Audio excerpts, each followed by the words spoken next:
అతను పర్సనల్ గా వాళ్ళ హస్బెండ్ వైఫ్ లా ఏదో గొడవ కారణంగా కేసు అయింది. కేసు అయితే రమ్మని పిలిచిరు పోలీస్ వాళ్ళు. పోలీస్ స్టేషన్ నుంచి ఫోన్ వచ్చింది. ఫోన్ వచ్చిన ముందే అదే కావాలి, కాకపోతే జీవిగా తీసుకెళ్తాం అట్లా ఇట్లా అన్నసరికి మా అన్నయ్య భయపడి మా అమ్మని తీసుకొని వెళ్ళినాక మరి వాళ్ళని పిలిపించారు. వాళ్ళ భార్య భర్తలను పిలిపించి కౌన్సిలింగ్ ఇవ్వాలి, ఇంకేదో వేయాలి. కానీ అతన్ని కొట్టి చేయి వేసుకున్నది. శ్వేత మేడం అనే మేడము కొట్టి చేయి వేసింది తన పైన. ఆయన ఇంటికి వచ్చిండు రాత్రి.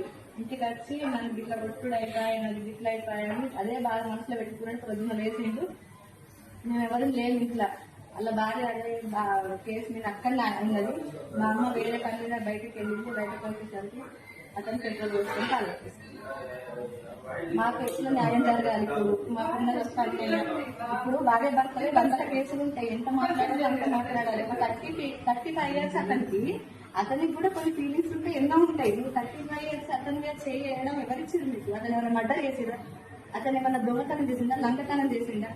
అతను ఫస్ట్ ఏంటో చూడాలి. ఇప్పుడు వాళ్ళ భార్యతో అతను గొడవ పెట్టుకున్నాడు కదా, మీకు చెప్పాలంటే చెప్పాలా? అంతకు మించి మీకేమొచ్చింది? అసలైన తొలి వెలుగు. ఫాలో వాట్సాప్ @తొలి వెలుగు official.